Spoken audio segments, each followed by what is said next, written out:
Yang kamu maksud menyembah Allah Subhanahu wa Ta'ala. Saya tidak mau. Allah Subhanahu wa Ta'ala tidak pernah terbukti ada wujudnya. Saya tidak tahu ada apa enggak itu. Tapi saya menyembah Tuhan saya, pencipta langit, bumi dan segala isinya. Tidak salah. Cuma kamu tidak kenal, tidak mengenal Tuhan saya. Kamu kira itu Allah Subhanahu wa Ta'ala. Kamu salah benar. Salah kamu.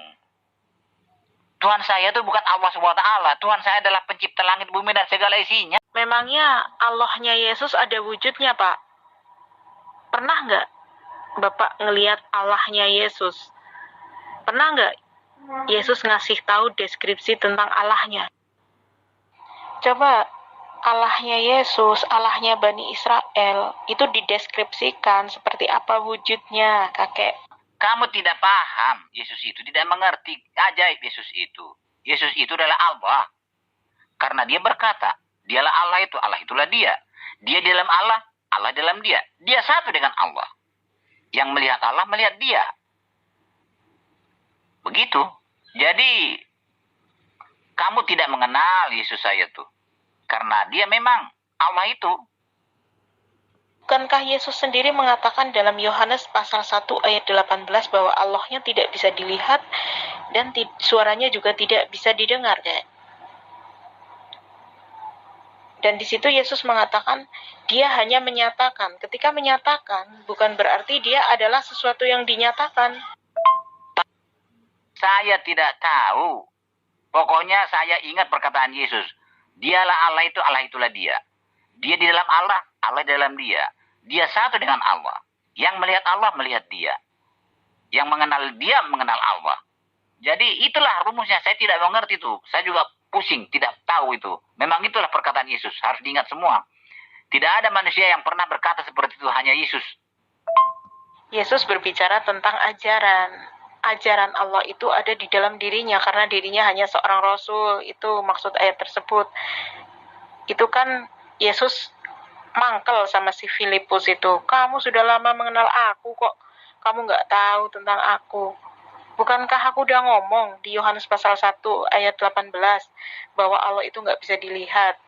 Tetapi aku yang menyatakannya. Menyatakan di sini maksudnya memperkenalkan, menginformasikan bahwa Allah itu Tuhan semesta alam yang wajib disembah. Jadi Yesus posisinya hanya sebagai informan di dunia ini. Seorang rasul yang menyampaikan risalah Tuhan. Bukan menurut saya. Bukan menurut saya. Menurut Alkitab. Di Alkitab pun tidak pernah dia katakan makhluk. Cuma kamu mengganti namanya dia makhluk. Tapi dia adalah manusia. Manusia ajaib. Tidak sama dengan kemanusiaan saya. Alkitab tidak pernah mengatakan dia makhluk. Hanya Yuwas saja mengatakan dia makhluk, ya. Jadi, saya menurut Alkitab saja. Saya tidak mau menurut kamu. Dia adalah manusia. Tapi bukan manusia biasa. Manusia luar biasa. Manusia ajaib. Kenapa? Karena tidak ada manusia seperti Yesus pernah mati. Kematian tidak mampu menahan Yesus. Lalu hidup kembali. Pulang ke surga, tinggal di surga sana. Mana ada manusia biasa seperti itu? Saya tidak tahu makhluk apa tidak itu. Alkitab tidak pernah mengatakan dia makhluk. Manusia ajaib bagaimana? Kalau ajaib dia nggak mati, kek. Sementara dia juga ditetapkan untuk mati dan kelak akan dihakimi. Ibrani pasal 9 ayat 27. Kamu yakin nggak tulisan Yohanes itu? Tulisan Yohanes itu pembohong itu. Makanya jangan kamu percaya kepada Yohanes. Tulisannya salah itu. Karena tulisan Yohanes itu bukan Injil yang diturunkan oleh Allah kepada Yesus. Kan ada Injil yang diturunkan Allah kepada Yesus. Itu yang benar. Bukan Injil Yohanes, bukan Injil Matius, Markus, Lukas. Jadi Yesus yang dikisahkan oleh Matius, Markus, Lukas, dan Yohanes beda dengan Yesus yang dikisahkan oleh Injil yang diturunkan oleh Allah kepada Yesus. Nah, namanya sama, tapi beda orangnya. Ya, jangan komentari tulisan Yohanes. Kamu tidak yakin itu benar. Karena itu bukan Injil yang diturunkan oleh Allah kepada Yesus, ya. Mana itu Injil yang diberikan kepada Yesus, yang bukan Matius, Markus, Lukas? Coba kayak tunjukkan. Yesus yang di mana kamu maksud, Dita? Yesus yang mana? Yesus ini kan ada 3. Yesus yang dikisahkan oleh Matius, Markus, Lukas, dan Yohanes. Yesus yang dikisahkan oleh Injil yang diturunkan oleh Allah kepada Yesus. Terus Yesus yang dikisahkan oleh Al-Quran. Yang kamu maksud Yesus yang mana? Saya mau Yesus yang diimani oleh kakek. Yesus yang di mana kamu maksud, Dita? Yesus yang mana? Yesus ini kan ada 3. Yang kakek imani Yesus yang mana? Ya itu yang saya pertanyakan. Terserah dibangkitkan ke apa dia pahin, ke terserah itu. Pokoknya dia sudah hidup kembali. Kematian tidak mampu menahan dia dalam kubur. Sekarang dia di surga, sampai sekarang hidup. Mana ada manusia seperti itu? Itulah buktinya dia adalah Tuhan. Bangkit atau tidak bangkit, tetap saja Yesus itu sudah takluk kepada maut atau mati, meskipun itu 3 hari menurut iman Kristen. Tetap saja itu sudah gugur ketuhanannya. Manusia ajaib bagaimana? Kalau ajaib dia nggak mati, kayak sementara dia juga ditetapkan untuk mati dan kelak akan dihakimi. Ibrani pasal 9 ayat 27. Mana ada manusia pernah mati lalu bangkit? Tidak ada. Mana? Yesus itu mati, tapi kematian tidak mampu menahan dia dalam kubur sehingga dia hidup kembali lalu naik ke surga. Itulah keajaibannya. Kamu nggak percaya? Bukan seperti Isa yang di dalam Quran itu. Beda itu. Isa Al-Quran itu bukan manusia ajaib itu. Nggak tahu tuh bagaimana kisahnya tuh. Apa itu dongeng atau gimana sih, nggak ngerti. Tapi kalau Yesus ini yang dikisahkan oleh Matius, Markus, Lukas, dan Yohanes, dia pernah mati di dalam kubur. Tapi kematian tidak mampu menahan dia dalam kubur itu. Maka dia hidup kembali. Tidak ada manusia seperti itu. Dan sampai sekarang dia di surga. Mana ada manusia seperti itu? Siapa yang ada seperti itu?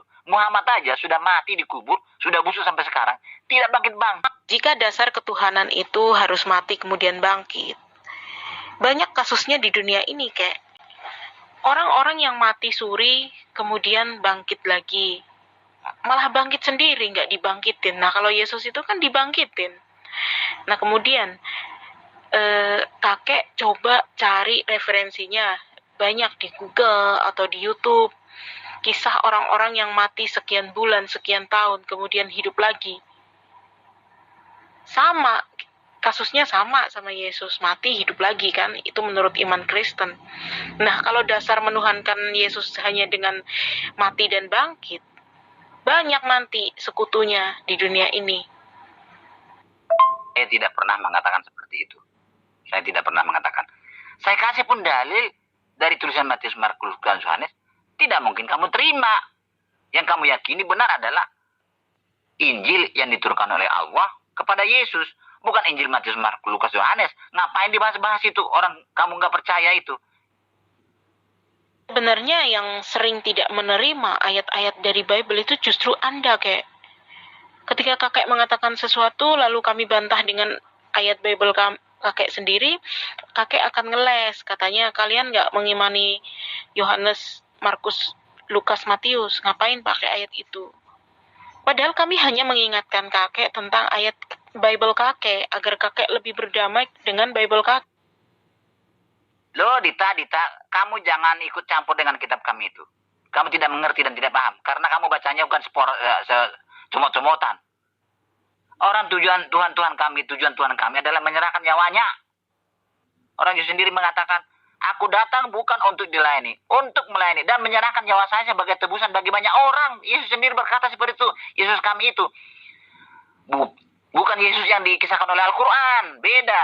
Bukan Yesus yang dikisahkan oleh kitab Injil yang diturunkan Allah kepada Yesus, itu beda. Jadi Yesus itu ada 3 ya, Dita ya, 3. Kalau Yesus kami ini nggak boleh kamu campur adukan, kamu campur tangan, karena kamu tidak kenal Yesus kami ini. Yesus yang ditulis oleh Matius, Markus, Lukas, Yohanes beda dengan Yesus yang dikisahkan oleh kitab Injil yang diturunkan oleh Yesus Allah kepada Yesus. Beda dengan Yesus yang dikisahkan oleh Al-Quran. Makanya ajaran Islam ini bikin bingung orang, ya. Kamu jadi bingung semuanya kan? Mana itu Injil yang diberikan kepada Yesus, yang bukan Matius, Markus, Lukas? Coba kayak tunjukkan. Saya tidak tahu, Al-Quran ngomong kok. Kalau Al-Quran ngomong, harus Al-Quran yang membuktikan ada barang itu. Kitab saya tidak pernah mengatakan ada Injil yang terima Yesus. Tidak ada. Hanya Al-Quran. Tanya Al-Quranmu. Makanya Al-Quran itu pembohong. Nggak pernah kelihatan Injil yang diberikan oleh Allah kepada Yesus. Jadi banyak bohongnya Al-Quranmu itu, banyak bohongnya. Makanya saya tidak percaya kepada Al-Quranmu. Saya mau Yesus yang diimani oleh kakek. Artinya kamu buang Al-Quran ya. Buang itu Injil yang turunkan oleh Allah kepada Yesus ya. Kalau Yesus yang diimani, yang dituliskan oleh Matius, Markus, dan Yohanes, ya kamu harus percaya bahwa Yesus itu pernah mati tersalib. Sudah percaya kamu?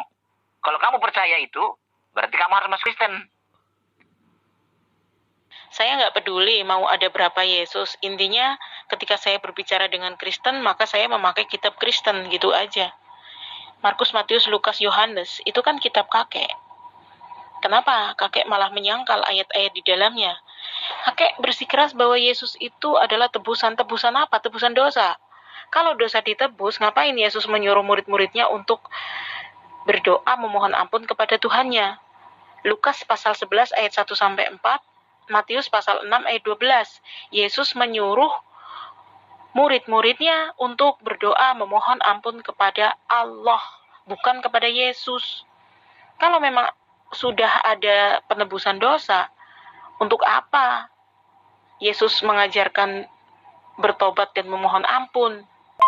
Makanya dengan mati, maka sudah gugur ketuhanan Yesus. Karena apa? Karena kriteria Tuhan sejati itu tidak takluk kepada maut. Tidak mati maksudnya. 1 Timotius 6:16. Ciri-ciri Tuhan sejati itu tidak takluk kepada maut. Artinya tidak mati. Oh, kok kabur sih kakek? Ya udahlah. Padahal aku mau bahas banyak, ini baru permulaan, baru awalan udah kabur. Ini baru pemanasan, kakek udah nyerah, udah kabur. Ini belum jam 9 loh. Jadwal tidurnya kakek itu kan jam 9.